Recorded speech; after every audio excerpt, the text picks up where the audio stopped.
नमस्कार, खबरां दे इस बुलेटिन 'ਚ ਤੁਹਾਡਾ ਸਵਾਗਤ ਹੈ। मैं हाँ गीता सक्सेना। पहला पेश ने चौंपिया खबरां। प्रधानमंत्री नरेंद्र मोदी ने कहा है कि भारत आत्मनिर्भर बनने ਲਈ लगातार यतनशील है।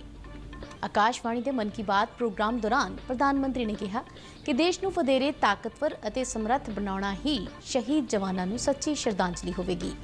ਮੋਦੀ ਨੇ ਕਿਹਾ ਕਿ ਲਦਾਖ ਵਿੱਚ ਭਾਰਤ ਦੀ ਜ਼ਮੀਨ ਤੇ ਅੱਖ ਰੱਖਣ ਵਾਲਿਆਂ ਨੂੰ ਕਰਾਰਾ ਜਵਾਬ ਮਿਲਿਆ ਹੈ। प्रधानमंत्री ने कहा कि अनलॉक दौरान कोरोना की रोकथाम और अर्थचारे ਨੂੰ मजबूत बनाने ते ध्यान केंद्रित करना होगा। उन्होंने कहा कि खेतीबाड़ी आर्डीनेंसां नाल किसानां नूं जिणस वेचण की आज़ादी मिली है।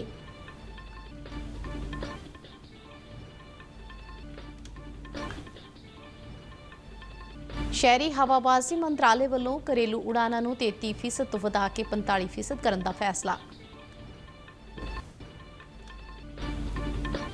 मुख मंत्री कैप्टन अमरिंदर सिंह ने कहा कि सूबे विच लॉकडाउन संबंधी फैसला स्थिति मुताबक लिया जाएगा।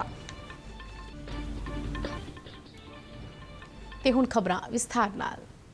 प्रधानमंत्री नरेंद्र मोदी ने कहा है कि भारत निरंतर अगे वधन अते आत्मनिर्भर बनने के लिए यतनशील है। आकाशवाणी के मन की बात प्रोग्राम राही देशवासियों को संबोधन करदिआं उन्होंने कहा कि साडे वल्लों कीती गई हरेक कोशिश देश नूं वधेरे समर्थ अते आत्मनिर्भर बनाउण वाल होनी चाहिए है।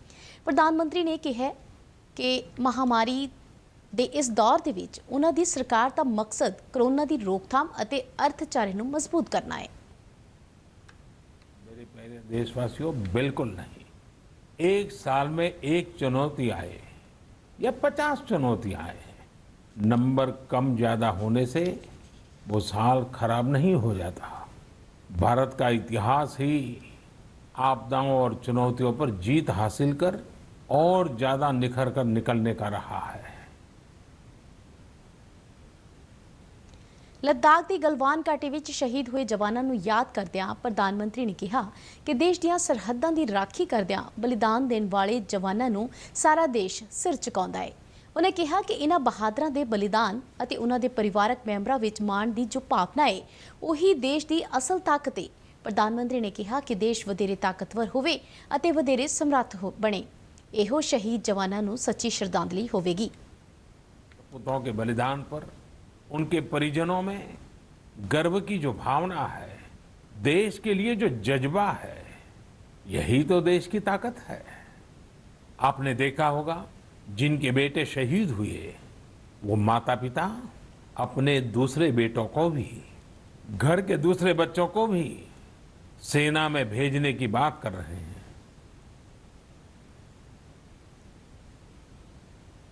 प्रधानमंत्री ने कहा कि कोई भी मुहिम लोक भागीदारी तो बिना सफल नहीं हो सकती, इसलिए आत्मनिर्भर भारत की दिशा विच नागरिक के तौर पर साडा सारा दा संकल्प, समर्पण अते सहयोग बहुत जरूरी है।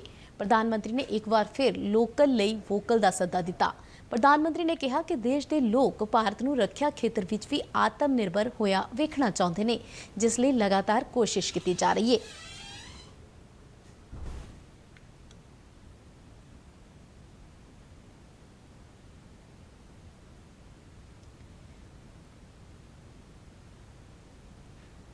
प्रधानमंत्री नरेंद्र मोदी ने कहा है कि लद्दाख विच भारत की जमीन ते अख चुक के वेखण वालियां नूं करारा जवाब मिलिया है। उन्होंने कहा कि इस दौरान दुनिया ने प्रभुसत्ता ते सरहदां की राखी करने के लिए भारत की ताकत और वचनबद्धता वेखी है।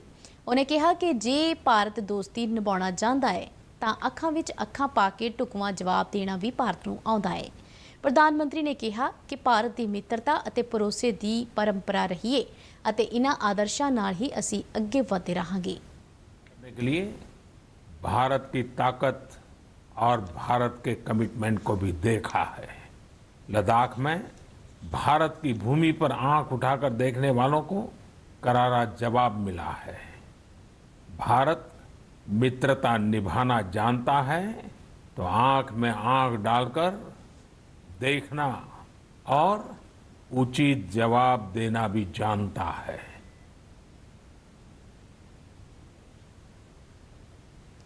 कोरोना वायरस महामारी के दौर में प्रधानमंत्री ने एक बार फिर लोगों तो सहयोग मंगया और उन्होंने लापरवाही ना वरतन की अपील की। उन्होंने कहा कि देश लॉकडाउन विचों बाहर निकल के अनलॉक के दौर के विच पहुंच गया है ਜਿੱਥੇ ਸਾਨੂੰ ਕਰੋਨਾ ਦੀ ਰੋਕਥਾਮ ਅਤੇ ਅਰਥਚਾਰੇ ਨੂੰ ਮਜ਼ਬੂਤ ਬਣਾਉਣ ਤੇ ਧਿਆਨ ਕੇਂਦਰਿਤ ਕਰਨਾ ਹੋਵੇਗਾ। ਮੋਦੀ ਨੇ ਲੋਕਾਂ ਨੂੰ ਸੁਚੇਤ ਕਰਦਿਆਂ ਕਿਹਾ ਕਿ ਜੇਕਰ ਅਸੀਂ ਮਾਸਕ ਨਹੀਂ ਪਾਉਂਦੇ, ਸਰੀਰਕ ਦੂਰੀ ਅਤੇ ਹੋਰਨਾਂ ਸਾਵਧਾਨੀਆਂ ਦਾ ਪਾਲਣ ਨਹੀਂ ਕਰਦੇ ਤਾਂ ਅਸੀਂ ਆਪਣੇ ਆਪ ਦੇ ਨਾਲ ਦੂਜਿਆਂ ਨੂੰ ਵੀ ਖਤਰੇ 'ਚ ਪਾ ਰਹੇ ਹਾਂ। ਪ੍ਰਧਾਨ ਮੰਤਰੀ ਨੇ ਕਿਹਾ ਕਿ ਇਸ ਅਨਲੌਕ ਦੇ ਨਾਲ ਦਹਾਕਿਆਂ ਤੋਂ ਕਈ ਸੈਕਟਰਾਂ ਦੇ ਵਿੱਚ ਆਈ ਖੜੌਤ ਨੂੰ ਵੀ ਦੂਰ ਕਰਨ ਦੀ ਕੋਸ਼ਿਸ਼ ਕੀਤੀ ਗਈ ਹੈ। ਉਨ੍ਹਾਂ ਕਿਹਾ ਕਿ ਕੋਇਲਾ ਸੈਕਟਰ ਦੇ ਵਿੱਚ ਕਮਰਸ਼ੀਅਲ ਨਿਲਾਮੀ ਨੂੰ ਮਨਜ਼ੂਰੀ ਦੇਣ ਨਾਲ ਸਥਿਤੀ ਵਿੱਚ ਵੱਡਾ ਬਦਲਾਅ ਆਇਆ ਹੈ। ਉਨ੍ਹਾਂ ਕਿਹਾ ਕੁਝ ਦਿਨ ਪਹਿਲਾਂ ਪੁਲਾੜ ਖੇਤਰ ਵਿੱਚ ਵੀ ਇਤਿਹਾਸਕ ਸੁਧਾਰ ਕੀਤੇ ਗਏ ਨੇ, ਜਿਸ ਨਾਲ ਨਾ ਕੇਵਲ ਆਤਮ ਨਿਰਭਰ ਭਾਰਤ ਅਭਿਆਨ ਨੂੰ ਰਫ਼ਤਾਰ ਮਿਲੇਗੀ ਬਲਕਿ ਦੇਸ਼ ਤਕਨਾਲੋਜੀ ਵਿੱਚ ਵੀ ਉન્નਤੀ ਕਰੇਗਾ।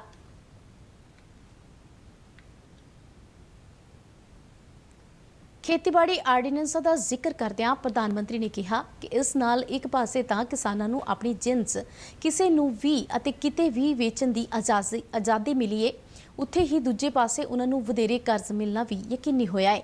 ਪ੍ਰਧਾਨ ਮੰਤਰੀ ਨੇ ਕਿਹਾ ਕਿ ਕਿਰਤ ਸ਼ਕਤੀ ਦਾ ਵੀ ਦੇਸ਼ ਨੂੰ ਅੱਗੇ ਵਧਾਉਣ ਦੇ ਵਿੱਚ ਵੱਡਾ ਯੋਗਦਾਨ ਹੈ। ਉਹਨਾਂ ਕਿਹਾ ਕਿ ਇਸ ਵਾਰ ਮੌਸਮ ਵਿਗਿਆਨੀਆਂ ਮੁਤਾਬਕ ਵਧੀਆ ਮੌਨਸੂਨ ਰਹਿਣ ਨਾਲ ਕਿਸਾਨਾਂ ਦਾ ਫਸਲ उत्पादन भी बेहतर होने की उम्मीद है। वो भी अब अनलॉक कर दिया गया है। इससे जहां एक तरफ किसानों को अपनी फसल कहीं पर भी किसी को भी बेचने की आज़ादी मिली है, वहीं दूसरी तरफ उन्हें अधिक ऋण मिलना भी सुनिश्चित हुआ है। प्रधानमंत्री ने कहा कि इस बार असी भगवान गणेश दियां इको फ्रेंडली मूर्तियां की पूजा कर सकते हैं, जिस नाल विसर्जन मौके पानी दे विच रहन वाले जीव जंतुओं नूं बचाया जा सकता है। इसे दौरान प्रधानमंत्री ने लोगों नूं जल संभाल की भी अपील की। केंद्र सरकार ने देश भर में घरेलू उड़ानों को 33% वधा के 45% तक किए जाने को मंजूरी दे दी है। शहरी हवाबाजी मंत्रालय वालों 21 मई को जारी किए गए हुक्मों के सोध करदਿਆਂ मंत्रालय ने कोविड तो पहला आम स्थिति मुताबक 45% उड़ानों को शुरू करने की प्रवानगी दी है। मंत्रालय वालों यह फैसला हवाई उड़ानों की बढ़ती हुई मांग और मौजूदा स्थिति को ध्यान में रखदियां लिया गया है। इस संबंधी मंत्रालय ने डायरैक्टरेट जनरल ऑफ सिविल एविएशन ਨੂੰ ਵੀ ਉਡਾਨਾਂ संबंधी ਸਮਾਂ ਸਾਰਣੀ ਤਿਆਰ ਕਰਨ ਦੇ ਨਿਰਦੇਸ਼ ਦਿੱਤੇ ਨੇ। ਸ਼ਹਿਰੀ ਹਵਾਬਾਜ਼ੀ ਮੰਤਰਾਲੇ ਵੱਲੋਂ ਲਾਕਡਾਊਨ ਦੇ ਚੱਲਦਿਆਂ 2 ਮਹੀਨੇ ਦੇ ਵਕਫੇ ਤੋਂ ਬਾਅਦ ਘਰੇਲੂ ਹਵਾਈ ਉਡਾਨਾਂ ਦੀ ਮੁੜ ਸ਼ੁਰੂਆਤ ਕੀਤੀ ਗਈ ਸੀ। ਮੁੱਖ ਮੰਤਰੀ ਕੈਪਟਨ ਅਮਰਿੰਦਰ ਸਿੰਘ ਨੇ ਕਿਹਾ ਹੈ ਕਿ ਸੂਬੇ ਦੇ ਵਿੱਚ ਲਾਕਡਾਊਨ ਸੰਬੰਧੀ ਫੈਸਲਾ ਹਾਲਾਤ ਮੁਤਾਬਕ ਲਿਆ ਜਾਵੇਗਾ। ਫੇਸਬੁੱਕ ਤੇ ਕੈਪਟਨ ਨੂੰ ਸਵਾਲ ਪ੍ਰੋਗਰਾਮ ਦੇ ਲਾਈਵ ਸੈਸ਼ਨ ਦੌਰਾਨ ਮੁੱਖ ਮੰਤਰੀ ਨੇ ਕਿਹਾ ਹੈ कि कोविड-19 के फैलाव को रोकण विच जिहड़े भी कदम चुके जाने जरूरी होणगे वो उन्हां लई पूरी तरह तैयार ने। मुख मंत्री ने कहा कि देश भर में कोरोना वायरस के केस वधन करके जनतक तौर पर मास्क पहनण अते शरीरक दूरी के नियमों की सख्ती नाल पालना होनी चाहिए है। उन्होंने कहा कि मास्क तो बिना घरों बाहर आना, समाजिक दूरी की पालना ना करना अते जनतक थावां ते थुकना समाज विरोधी कार्रवाइयां ने अते सानू इन्हां गल्लां तो गुरेज करना चाहिए है। कैप्टन अमरिंदर सिंह ने सूबा वासियों को कोविड-19 की रोकथाम के लिए सुचेत रहन, सुरक्षा सावधानियों वरतन और सेहत माहिरां की सलाह मनण की अपील की। इस दौरान मुख्यमंत्री ने बसां ते 50% यात्रियों को लिजाण की पाबंदी हटाउण का भी ऐलान किया। उन्होंने कहा कि पिछले 3 हफ्तियों तो तेल दी कीमतों में लगातार वाधे कारण बस कंपनियों वालों मिथी गई समर्था ते बसां चलाउण तो इनकार किया जा रहा है, जिस कारण आम जनता को आवाजाही संबंधी दिक्कतां पेश आ सकदियां ने। यूनीवर्सिटियां और कॉलेजों दी ਪ੍ਰੀਖਿਆਵਾਂ का जिक्र करदਿਆਂ मुख्य मंत्री ने कहा कि आने वाले 2-3 दिनों दौरान इस संबंधी फैसला लिया जाएगा। कैप्टन ने कहा कि इस मामले संबंधी यूनीवर्सिटियां के उप कुलपति सिक्ख्या विभाग के नाल मीटिंग करेंगे और यूजीसी नाल विचार चर्चा तो बाद ਪ੍ਰੀਖਿਆਵਾਂ संबंधी फैसला लिया जाएगा। इस दे नाल ही खबरों का यह बुलेटिन खत्म होंदा है। इजाजत दिओ, नमस्कार।